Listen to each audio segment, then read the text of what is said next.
आज के दौर में जो करने की हिम्मत बड़े बड़ों की नहीं होती, आज के दौर में जो सवाल पूछने की हिम्मत बड़े बड़ों की नहीं होती, वो गुजरात के एक वकील ने कर दिखाया है।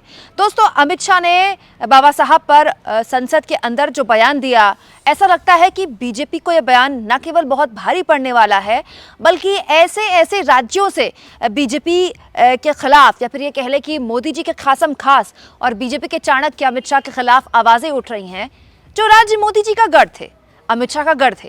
मैं बात कर रही हूं दोस्तों गुजरात जो कि अमित शाह का गृह राज्य है। गुजरात जहां से मोदी अमित शाह का निकलकर देश की राजनीति की फलक तक पहुंचे, उसी गुजरात के एक वकील ने, जी हां, एकमात्र वकील ने न केवल अमित शाह के कार्यक्रम का बहिष्कार कर दिया है, अमित शाह के कार्यक्रम को बॉयकॉट कर दिया है, बल्कि वो सीधी सीधी चेतावनी दे रहे हैं कि एक दलित का अपमान और अंबेडकर का अपमान किसी भी हाल में वो बर्दाश्त नहीं करेंगे। तो सुनने में ये खबर बहुत आम सी लगती है कि अगर एक वकील ने अमित शाह के प्रोग्राम का बहिष्कार कर भी दिया तो क्या ही फर्क पड़ता है अमित शाह की सेहत को। लेकिन बात यहाँ पर अमित शाह के राजनीतिक सेहत की नहीं है, बात यहाँ पर उस हिम्मत की है जो आज से पहले अमित शाह या नरेंद्र मोदी के आगे दिखाने की किसी की होती नहीं थी। ये खबर दोस्तों अमित शाह और मोदी के गुजरात से आई है, वो गुजरात जिसके लिए कहा जाता है कि मोदी अमित शाह की एक तरह से उनके आदेश के बिना गुजरात में पत्ता भी नहीं हिलता। अगर आप लोगों से पूछे गुजरात का मुख्यमंत्री कौन है, तो लोग शायद गुजरात के मुख्यमंत्री का नाम भी नहीं बता पाए, क्योंकि सब जानते हैं कि गुजरात का असली मुख्यमंत्री कौन है और किसके इशारे पर गुजरात में सारे काम होते हैं। उस गुजरात में, जी हाँ सोचिए, उस गुजरात में अमित शाह को आना है, लेकिन उनके कार्यक्रम का साफ तौर पर किसने बहिष्कार कर दिया है? एक वकील ने। दोस्तों, गुजरात बार काउंसिल के अहमदाबाद के एक सदस्य हैं परेश वाघेला। परेश वाघेला ने 30 दिसंबर को गुजरात बार काउंसिल का एक प्रोग्राम होना है, जिसमें बड़े बड़े मुख्य अतिथि मौजूद होने वाले हैं। वहां केंद्रीय गृह मंत्री अमित शाह की भी मौजूदगी रहने वाली है, क्योंकि दोस्तों अमित शाह गृह मंत्री होने के साथ साथ सहकारिता मंत्री भी, और जाहिर तौर पर अमित शाह गुजरात से आते हैं। लेकिन अमित शाह क्योंकि इस कार्यक्रम में आने वाले हैं, जी हाँ, गृह मंत्री की मौजूदगी क्योंकि इस कार्यक्रम में होने वाली है, इसीलिए इस वकील ने साफ तौर पर कह दिया है कि वो इस कार्यक्रम का बहिष्कार करते हैं। दोस्तों, दरअसल बार काउंसिल के इस प्रोग्राम में अमित शाह मुख्य अतिथि के तौर पर थे, चीफ गेस्ट के तौर पर थे, और इंडियन एक्सप्रेस से वकील वाघेला ने बात की, और क्योंकि अमित शाह ने जो टिप्पणी करी बाबा साहब को लेकर, उसे लेकर काफ़ी नाराज़ थे वकील वाघेला। उन्होंने कहा कि वो किसी भी हाल बर्दाश्त नहीं कर सकते बाबा साहब का अपमान, क्योंकि वो खुद एक ऐसे समाज से आते हैं जो शोषित है, जो पीड़ित है, क्योंकि वाघेला खुद एक दलित समाज से हैं। तो वाघेला ने कहा, आपने उस व्यक्ति का अपमान किया है जिसके नेतृत्व में संविधान तैयार हुआ था।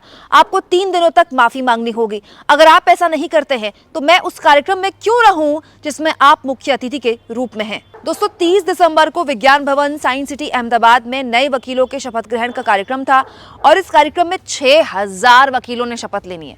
6000। लेकिन आप सोचिए, 6000 वकीलों की शपथ में केवल एक वकील खड़ा हुआ है, और अब उस पर खबरें बन रही हैं, और वो न केवल खड़े हुए हैं बल्कि अपने विरोध की आवाज को दर्ज करा रही है। बहुत बड़ी बात है दोस्तों, आज के दौर में गुजरात में किसकी हिम्मत होगी? आप सोचिए, जब इस तरह की खबरें होती हैं, जब गृहमंत्री अपने गृह राज्य जाते हैं और इतने इंपॉर्टेंट कार्यक्रम में चीफ गेस्ट के तौर पर मौजूद होते हैं, और उनके पूरे के पूरे कार्यक्रम को एक वकील बहिष्कार कर देते हैं, ये कहते हुए कि क्योंकि वो खुद भी दलित है और वो खुद भी उस समाज से आते हैं, और बाबा साहब का अपमान अमित शाह एक तो करते हैं और ऊपर से माफी भी नहीं मांगते हैं, तो फिर वो इस कार्यक्रम में क्यों जाएं? ये बहुत बड़ी बात है। दोस्तों, आगे वाघेला लिखते हैं, मैंने ये फैसला एक दलित और अंबेडकरवादी के रूप में लिया है। इसका कांग्रेस से कोई संबंध नहीं। मेरे जज्बातों को ठेस पहुंची है, इसीलिए मैंने ये फैसला लिया है। हालांकि दोस्तों, इस पूरे के पूरे मसले पर जो बीसीजी है, जो बार काउंसिल है, वो भी सामने आया है। बीसीजी के अध्यक्ष जे पटेल ने वाघेला पर आरोप लगाते हुए कहा है कि ये पॉलिटिक्स कर रहे हैं, ये राजनीति कर रहे हैं। वो कह रहे हैं कि वाघेला कांग्रेस के समर्थक हैं, कांग्रेस सपोर्टर हैं, वो कांग्रेस के कानूनी प्रकोष्ठ के एक पदाधिकारी भी हैं। अगर वो राजनीतिक विरोध करना चाहते हैं तो ये उनका अधिकार है, लेकिन इसे बीसीजी के मंच से नहीं होने दिया जाएगा। तो बीसीजी की तरफ से बीसीजी के अध्यक्ष ने कहा है, क्योंकि वाघेला एक वकील होने के साथ साथ कांग्रेस से जुड़े हुए हैं, कांग्रेस के पदाधिकारी हैं, और अगर वो एक राजनीति की तरह इस्तेमाल करना चाहते हैं इस मंच को, तो हम उनको ये करने की इजाज़त नहीं देंगे।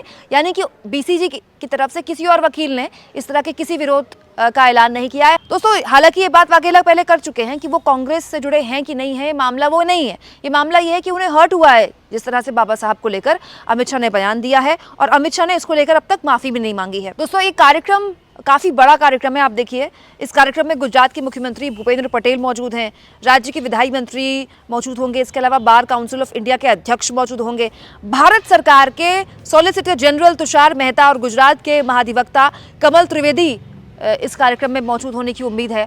तो सोचिए कितने वीवीआईपी लोग मौजूद हैं और ऑलरेडी वहां पर गृह मंत्री के तौर पर अमित शाह की मौजूदगी तो रहने ही वाली है। तो जाहिर तौर पर अमित शाह का इतना हाई प्रोफाइल कार्यक्रम जिसमें वो मुख्य अतिथि के तौर पर जाएंगे अपने गृह राज्य में है, एक वकील ने खड़े होकर उसमें जाहिर तौर पर आप कह सकते हैं रंग में भंग डालने का काम कर दिया, क्योंकि खबरें अब उस कार्यक्रम की नहीं बन रही हैं। इंडियन एक्सप्रेस जैसे अखबारों में खबरें उस वकील की बन रही हैं जिन्होंने हिम्मत दिखाई और अमित शाह के गृह राज्य में रहते हुए उनके कार्यक्रम का बहिष्कार कर दिया है। और जैसा कि मैंने आपको लगातार इससे पहले भी कई खबरों में बताया दोस्तों, अमित शाह का ये जो बयान है, ये जो इस बयान का विरोध है वहाँ से सुनने को मिल रहा है जहाँ से अमूमन बीजेपी का विरोध सुनने को नहीं मिलता। जैसे मैं मायावती की अगर जिक्र करूँ तो हाल के सालों में जो राजनीतिक प्रतिद्वंदी हैं मायावती के, वो उनको बीजेपी की बी टीम कहते हैं। और हमने देखा भी है कई ऐसे मामले जिस पर मायावती ने बयान दिया और जिस तरह का उन्होंने बयान दिया उससे बीजेपी को फायदा पहुंचा। कई चुनाव, हाल के जितने भी चुनाव आप चाहे वो लोकसभा चुनाव का देख लें, चाहे विधानसभा चुनाव का देख लें या फिर उपचुनाव का देख लें, मायावती की पार्टी सीधे तौर पर ऐसा लगता है कि जहां जहां खड़ी होती है वहां बीजेपी को फायदा पहुंचाती है। इसके अलावा दोस्तों, राष्ट्रीय मुद्दों पर मायावती की चुप्पी ये भी बताती है कि मायावती जिस तरह से लड़ती थी, जो उनका जनाधार हुआ करता था यूपी में, अब वो नहीं रहा और इससे उनका नुकसान भी हुआ है। उनका अपना जनाधार टूटकर समाजवादी पार्टी कांग्रेस में गया लोकसभा चुनाव में। सोचिए, वो मायावती तक इस पूरे के पूरे मामले में अमित शाह के खिलाफ है और वो तक कह रही हैं कि अगर अमित शाह माफी नहीं मांगते हैं तो उनकी पार्टी तक आंदोलन करेगी।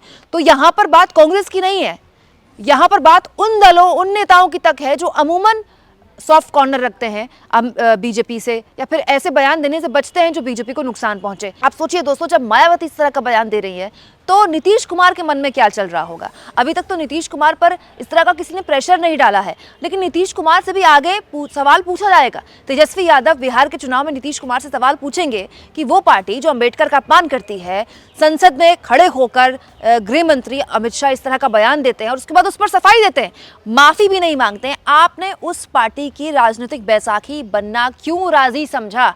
आपने क्यों नहीं दबाव डाला कि अमित शाह अंबेडकरवादियों को और अंबेडकर का सम्मान करने वाले उन लोगों को जो जिनके लिए अंबेडकर पूजनीय हैं, कम से कम उन पर वो दबाव बनाएं और वो उनको संतुष्ट करने के लिए माफी मांगे। दोस्तों, केवल नीतीश कुमार नहीं, चिराग पासवान के आगे भी दबाव होगा और उनके आगे भी ये सवाल होगा जो आने वाले वक्त में अलग अलग राज्यों में विपक्ष उठाएगा।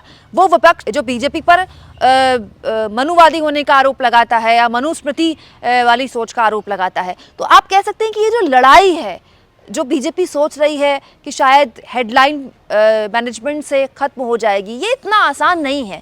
धीरे धीरे आने वाले वक्त में न केवल बीजेपी के सहयोगियों को इस मामले में बीजेपी से सवाल पूछने पड़ेंगे, बल्कि अपना स्टैंड भी क्लियर करना पड़ेगा, खास तौर पर उन राजनीतिक दलों को दोस्तों जो करते ही पिछड़ों की राजनीति है। जैसे नीतीश कुमार बिहार में पिछड़ों की राजनीति करते हैं और मायावती तो खुद उसी समाज से आती हैं, दलित समाज से आती है। मायावती दलित समाज से आती है, नीतीश कुमार खुद पिछड़े समाज से आते हैं और ये पिछड़ों के, दलितों के सबसे बड़े नेता हैं अपने अपने राज्य में। इसके अलावा दोस्तों, कांग्रेस पार्टी ने तो 3 दिन के विरोध का लंबा चौड़ा ऐलान किया हुआ है। अलग अलग राज्यों में प्रेस कॉन्फ्रेंस, अलग अलग जितने भी सांसद हैं वो अपने अपने राज्य में इस पूरे मुद्दे को ले जाएंगे। तो जमीन पर यह मामला कितना लंबा चलता है, कितना दूरगामी परिणाम छोड़ पाता है, ये अपने आप में देखने वाली बात होगी। अगर वक्त रहते माफी मांग ली होती तो शायद मामला खत्म हो जाता, लेकिन अमित शाह ने माफी नहीं मांगी, ये मामला बड़ा हो गया। दोस्तों, अब इस पर संघ की भी नजर है, बीजेपी की भी नजर है कि ये मामला अगर बड़ा होता है और ये मामला अगर वाकई में नुकसान पहुंचा देता है बीजेपी को, तो बीजेपी क्या करेगी। और इसके अलावा ये भी बताएं कि गुजरात के एक वकील ने जिस तरह से सामने आकर